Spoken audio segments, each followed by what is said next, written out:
Speeds. Yeah. B speeds. That's me. Zach interview, take 2, marker. We good? 1 second. Sound good? Yeah, action. So let's pick it off from, you said before you didn't want to have too high expectations. So what were your realistic expectations for the season? Coming into this season, my expectations, just for myself, would be that we get top 2 and get the bye. I think we were very capable of doing it coming into the season, and we did it. Boom. No one really believed in us, but we did do it, and that's about it.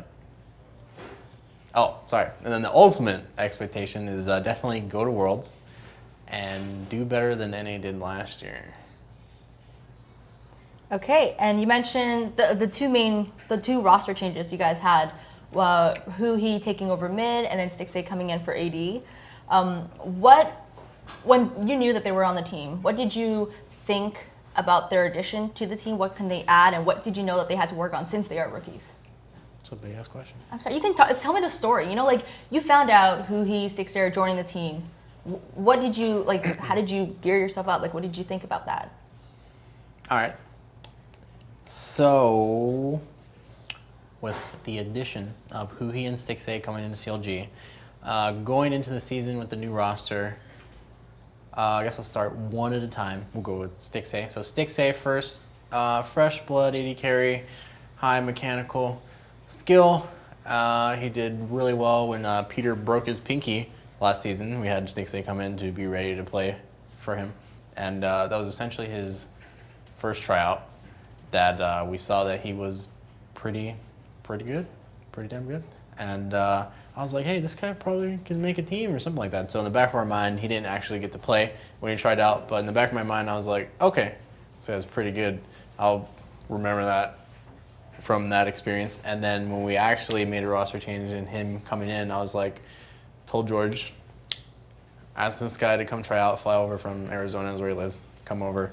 And he's very similar in how he plays with comparable to Peter. Same tendencies, stuff like that, but he's more mellow, calm, and doesn't really have inconsistencies, I would say. He's more like just straight line, doesn't really, get too down, get too high. It's just like me, where I'm just straight line, emotional level, whatever like that. And I really like that, and so did the team. So we went with Stixay. And over the season, he's been growing into definitely a better player, learning how to play the LCS game since he came from Challenger. So even though this is his first season, don't really want to put any burden on him or anything like that, because when I came in my first season, I was complete garbage. So it took me a season to get it under my belt until I was able to, perform better. So we're looking forward to the whole year, not just one season. And then Huhi came in, he hung out with us all last year with Eugene Pobelter, who was still on the team. And Huhi definitely showed some high intellectual capabilities where it comes to the macro game. When we would put him in for scrims, he would definitely show up every single time and carry us, do well in team fights, very vocal. And he's definitely one of the secondary voices that we needed in alleviating the burden on me for shot calling and, bringing people up. He's a very positive guy and definitely always makes everyone feel like they matter. And that's one of Huhi's biggest fortes. One of the main reasons we picked him up as well. And then other than that, he's just pretty damn good, but it's also his first LCS season, even though he played 6 games in LCK with Big Foul Miracle. Yeah. That didn't really matter, but they weren't, that didn't really matter, but Huhi coming into NA is just a whole different story, and he gets to play on a team that has been actualized from past seasons and hung out with us the whole time, so he knows all of our tendencies already. Knows how we want to play the game, how to approach certain people, and then he just is now developing into his own style of a mid laner. And it takes a while. It's his first season, so not going to put too much on him. With the additions of the rookies, how did that affect your own sense of, I guess, responsibility being one of the older players on the team? Responsibility-wise, being one of the veterans, I would say it's important for me to make sure that they feel that they're listened to, I would say, is the number one thing. When I first came onto CLG as a rookie, my first LCS season, the veterans on the team just threw my shit out the window when I would vocalize a problem or an idea. Usually it would just get thrown aside, just like Link when he first came in as rookie. And really, when the meta shifts and stuff like that, CLG historically has had a hard time adapting over the years and changing their play style, doing off-meta picks and stuff like that. They always want to play meta. And I think with them coming into the team, I want them to have a voice so that they can change the style of the team how they see fit. So that, you know, let's say this person doesn't want to play this, and now that there's the other guy, so they're going to play at 80%, whereas everyone else who wants to play this way will play at 100%. So it's very important that everyone gets listened to, their opinions, and then we come to equal terms on what we think is the best. You know, okay, I'll play this because you're going to get ahead over here. Okay, if I'm getting stomped, let's say, and you're getting way more on the other side of the map, all right, I'll take the hit. So it's just a matter of people understanding that in a team game, sometimes you're going to have to play the bitch role, and then that's pretty much it. Okay, and last season, you guys were the NALCS champions. So coming into this season, was there in the back of your mind that pressure to live up to that title once again?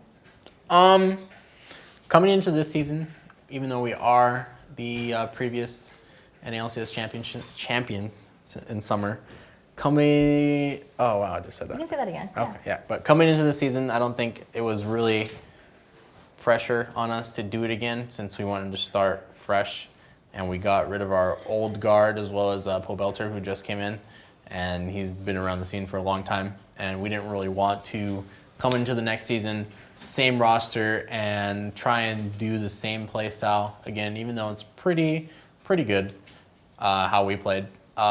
We felt like we needed something new, since we've had the same type of backline in League of Legends for 4 years, I would say, yeah, with Double F. And we wanted something to spruce it up a little bit and play a different style instead of, you know, always having to play protect AD carry, let's say. We were able to expand even faster with the new roster and a different set of skills that the two rookies bring to the team. So like in retrospect, looking back now, do you feel like that was the best thing for CLG to do with the roster changes? Yep, no doubt about it. Best thing was what we had done, and there's no reason to regret it, because you made the decision because it's what direction the team wanted to go in, and that was that. So now, looking back at the season, what do you think was the biggest highlight for you? So it could be a game, it could have been a moment this season. Biggest highlight. Wow, that's hard. Well, I don't really value, you know, highlight plays or anything like that for myself. I think the biggest highlight for me is not really a specific game, but just any time that we play clean or Huhi and Stixay pop off, where they have a game where they carry, and it's really good for their confidence. And I'm happy that, since I'm a support player, able to facilitate that so that they can feel good about themselves. So I like when that happens the most. Not really any, you know, big plays or anything like that. If we beat somebody big like Immortal C9, it was okay. And then what was the most difficult moment for you? The most difficult, we lost to TSM the second time, and Immortals the first time. It was the most difficult because I didn't think we should lose those games. So what about it was the most, why does it stand out to you as the most difficult? All right, well, Immortals game, we were in the driver's seat, and then we just got out of the car. That's what happened. And we're in the TSM game. We sat around outside the car, and we're just, chilling on it. What's up, man? What's going on? You driving today? I don't know, man. Are you going to drive? That's how those games went. And we didn't really, take control, and I would say didn't play to win those games, but we could have won 100%. And that was the most upsetting thing for me. Like, how does that happen? Like, when you come into a game, did you, like, on those days, those 2 losses, did you know, like, something was off? Like, how, you know what I mean? Like,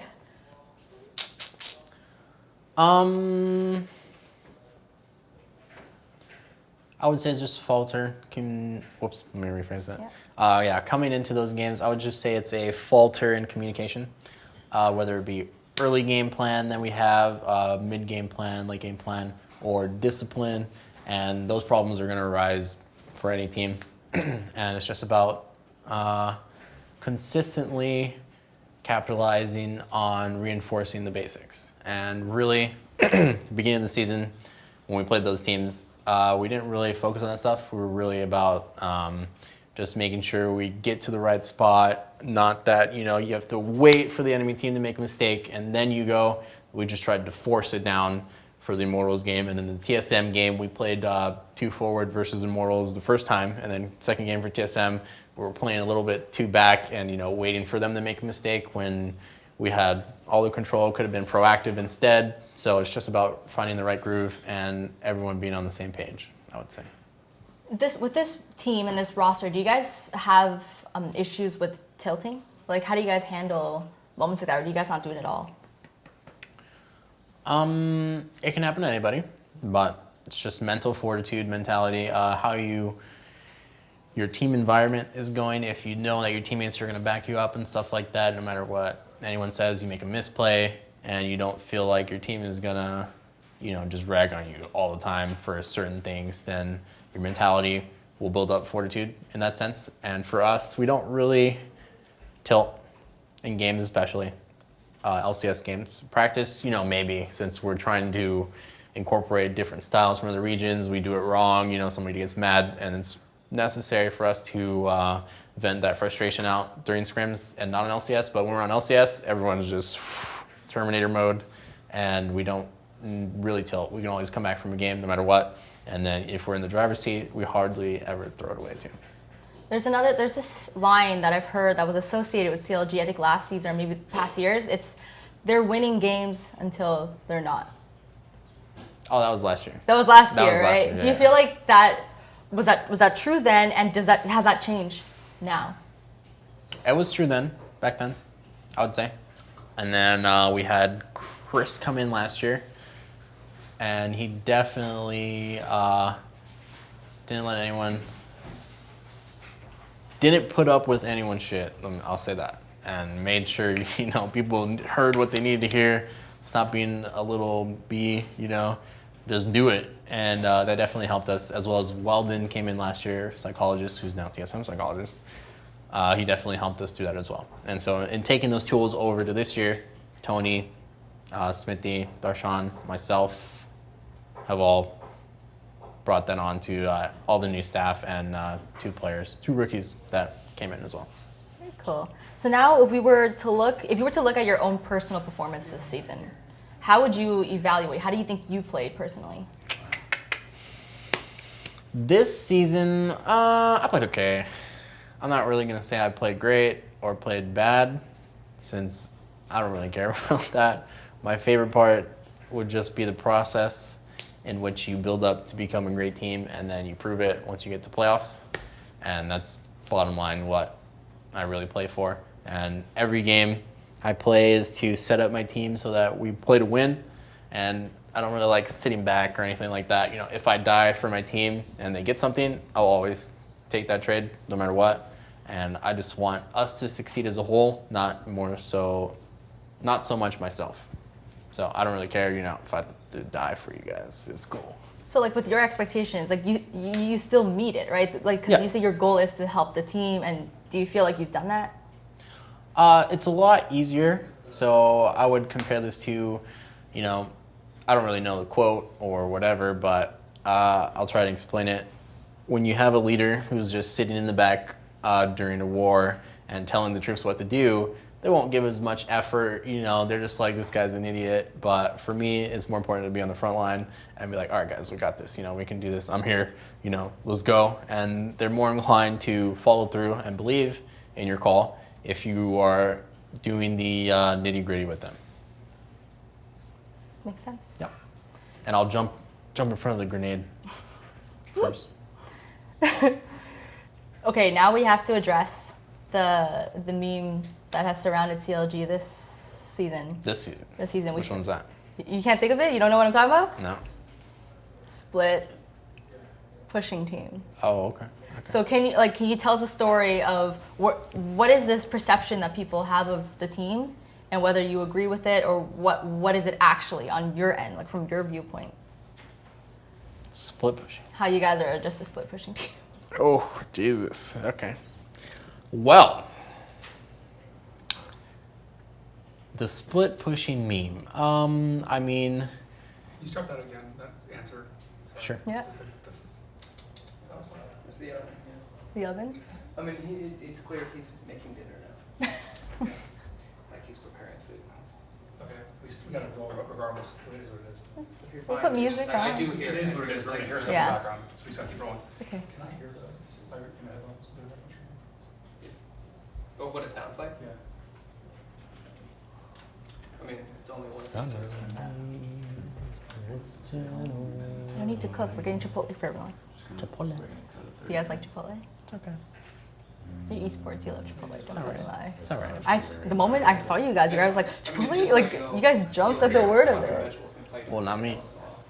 Trying to play it cool. Well, I just see what Andrew gives me. So, Really? yeah. Okay, let's keep rolling.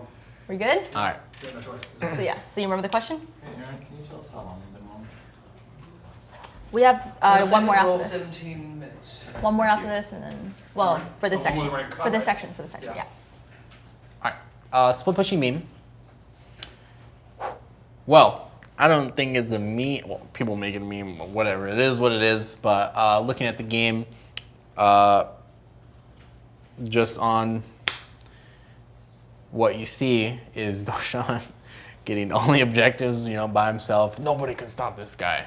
Stuff like that. But Darshan playing well is definitely a benefactor of the four-man core that we have who plays safe on the other side of the map. So Darshan is enabled to just run havoc over that side of the map. And basically it's like a push and pull type of thing. So if the enemy team goes over to Darshan, he backs up, then we get something. And most of the time they'll defend this part of the map instead of the one objective over there, because they want to get, the big clump of people, all the golds right here. Darshan's just going for one objective. It's fine. We can give that up if we start the fight over here. So it's just like a push and pull that we do, and we're really good at baiting people into thinking that they have the advantage, and then they don't, and then we get something for free. So it's really easy to pull people into that cycle, and most teams don't really know how to play against it. Good example would be Rox Tigers in Korea, does this all the time. They 1-3-1 or 4-1 just like we do with a split pusher, whether they play Poppy or Trundle, or they used to play Fiora, stuff like that, like we did. So it's just how you play the game. I mean, you can play it any way you want. So most people like team fight teams where they just get in there, yeah, boom, outplays all over the place. But you don't have to fight to win the game. But people just don't really like watching, white collar type of stuff. They definitely like the blue collar teams the most, who are just like, yeah, I'm gonna smash you with my fists. You can't stop me, right? I'm stronger than you. But if you just use your brain, it's really less stressful to play the game.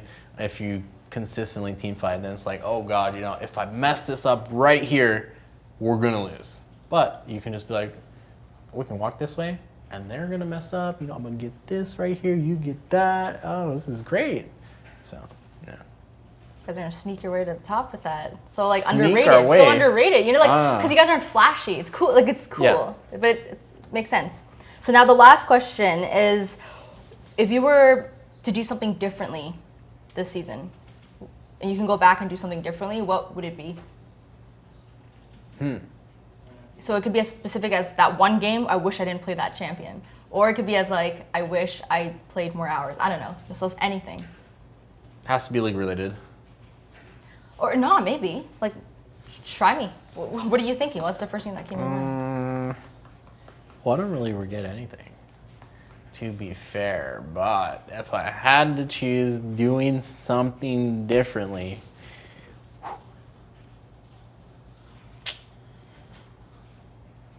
I don't think there's much. But let's see. Maybe some shot calls here and there. Do you I would remember a say. specific one? I don't think I can remember a specific one.